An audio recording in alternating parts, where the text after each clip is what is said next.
Agricultural economist Umedath Maraj said Trinidad and Tobago must be concerned about the decriminalization and the operationalization of a local cannabis industry and any potential impact this would have on diplomatic relations with countries and institutions, especially lending institutions, who may have some opposition to the growing cannabis industry.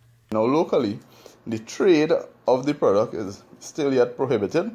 We are limited to the 4 plants at home and so on. It's not for sale on the street, but of course it would not prevent persons from behaving in that manner. In terms of agriculture, in some areas we face the opportunity cost of production. The next best alternative for some lands has been the construction of highways, buildings in some areas, or even the outright abandonment of agriculture. He said if there are more legislative changes to the cannabis industry, it might be harmful to the agriculture sector. Farmers migrating to this next best alternative may leave us with even less food production and food security in this country. Of course, there has been other suggestions over the years in terms of hemp and opium and so on. I think these actually have less legal and regulatory burden as compared to marijuana. Mr. Maraj said Trinidad and Tobago can learn a lot from Canada's consultations on marijuana. Canada had recently become the second country with a legal national marijuana marketplace, and I believe Canada is actually the largest market in the world for this product. But there are several strategic lessons that we can learn from their consultations, their policies, their legislative experience, and even they too with their upfront readiness to expunge cannabis possession records of 30 grams or less. He said in terms of economic activity, trade and investments, citizens must be guided on how they can economize on the plant. We should be hearing more actually from the Ministry of Trade and Industry or even Foreign Affairs on their perspective in terms of how we intend to control this and how even regional countries within CARICOM would interact with each other over this particular product. While cannabis has been touted as a cure for ailments, Mr. Maraj said there are many health benefits derived from some of the locally produced foods in Trinidad and Tobago and added that some focus must also be placed on those. Mahalia Joseph Wharton, TTT News. With the support of local media in January of this year, I actually tried to start the conversation in terms of agriculture and the local marijuana industry and how they may both have some form of dependence, and as well, of course, the local arable lands and farming infrastructure that we have. I felt at the time that in addition to the legal and regulatory framework that may guide our country's interaction with the industry, and of course the management of stakeholder interests, we have to be clear on the expectations and carving out the subject matter from a perception of trafficking and narcotics towards one where we can today, of course, have people or figureheads in the country speaking about the benefits of something that we would have previously demonized. And of course, we would have prohibited generations that gone before and even punished persons in society for its consumption. So the literature points us to many unintended physical and social consequences, and of course the different impacts on vulnerable groups, including women, young people, or even the elderly, because of course all of these persons at some point stand a chance to fall into the supply chain. Canada had recently become the second country with a legal national marijuana marketplace, and I believe Canada is actually the largest market in the world for this product. But there are several strategic lessons that we can learn from their consultations, their policies, their legislative experience, and even they too with their upfront readiness to expunge cannabis possession records of 30 grams or less from the person. But to be clear and coherent, consistent public education and awareness campaigns should have been in place, and these should really detail everything we need to know about the cannabis industry. Its many tenets, including, of course, education, its production, possession, consumption, traveling, cross-border trade, regulation, or even drug-impaired driving. Even at the leadership level, I feel that we should be hearing more from the Honorable Prime Minister or even the substantive leader of the opposition. It cannot really only be limited to a chorus of voices in civil society.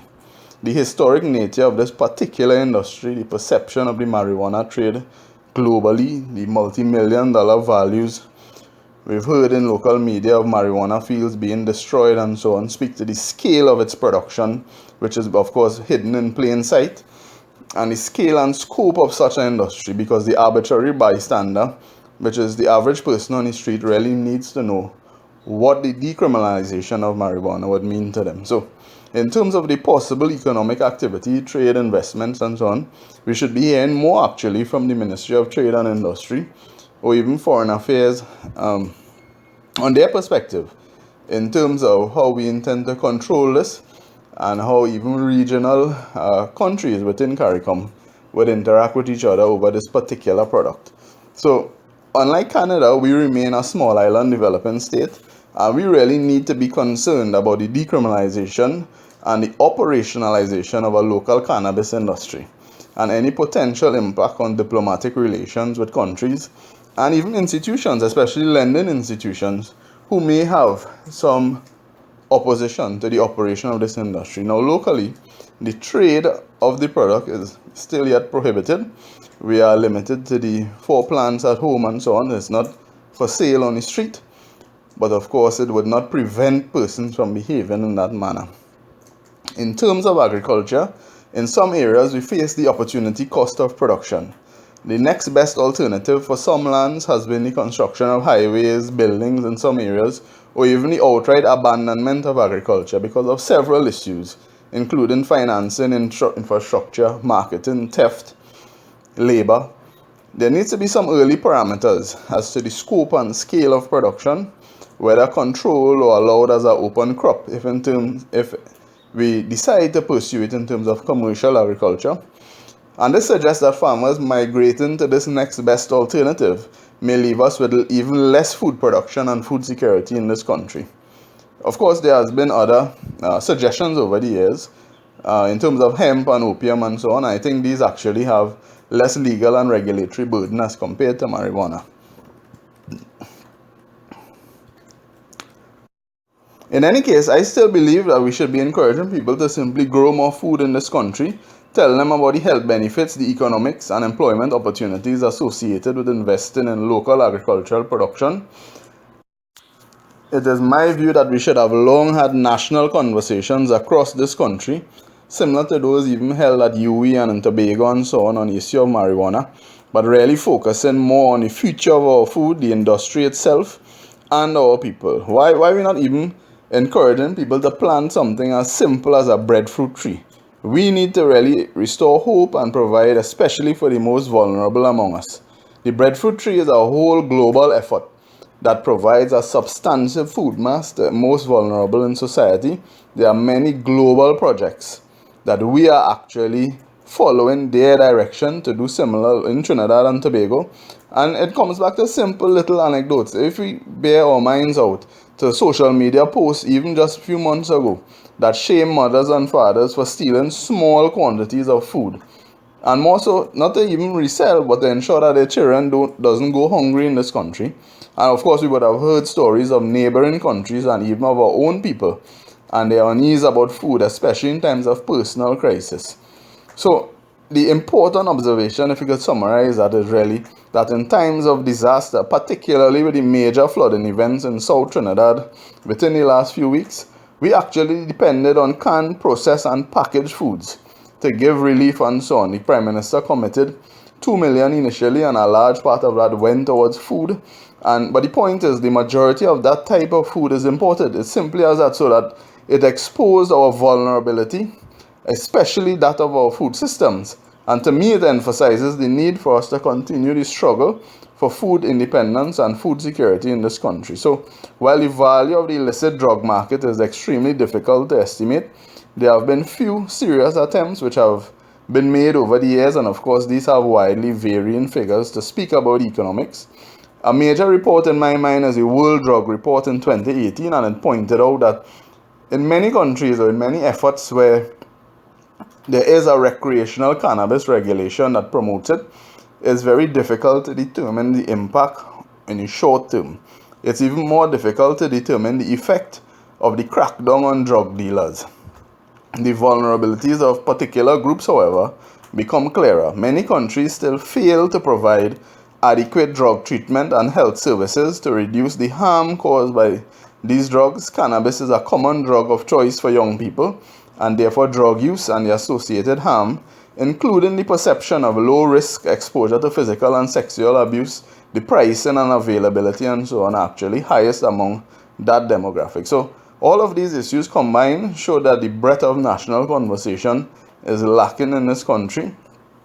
And even in Canada, if you watch the way that it is progressing, they have assigned HS codes which sort of label the products that is to be used in the production of cannabis plants, the different types of implements, the seeds and so on, but they are actually only permissible for licensed growers. So the total trade, however, if we look to the ITC trade map database, it is not yet replete with cross-border trade statistics for live plants, cannabis seeds for sowing, resins and oil extracts.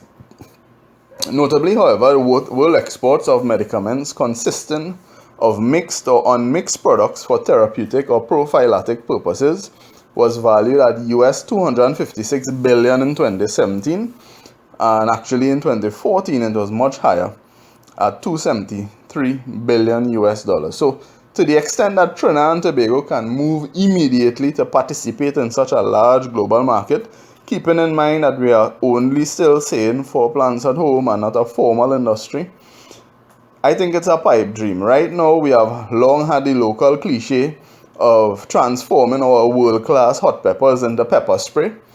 We have not yet achieved that dream, and simply put, it's reiterating the usefulness of knowing to what extent we are getting involved to effectively prompt any sort of cross-sector dialogue. Consumers are now reporting or even resorting, to social media and other avenues to obtain seeds and planting material to start their production at home. It's not really clear of the sources of these items.